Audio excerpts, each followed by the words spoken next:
మనుషుని పాపము నుండి విడిపించు మార్గము ఏది లేనే లేదయ్యా ఈ ధరణిలో. మనుషుని పాపము నుండి విడిపించు మార్గము ఏది లేనే లేదయ్యా ఈ ధరణిలో.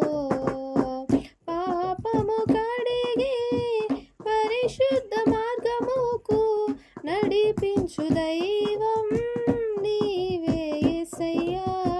పాపము కడిగి పరిశుద్ధ మార్గముకు నడిపించు దైవం నీవే యేసయ్యా. నీవు మాత్రమే చేయగలవయ్యా, నీవు మాత్రమే చేయగలవు, నీవు మాత్రమే చేయగలవయ్యా, నీవు మాత్రమే చేయగలవు. గతకాలమంతయును కాచినావు యేసు.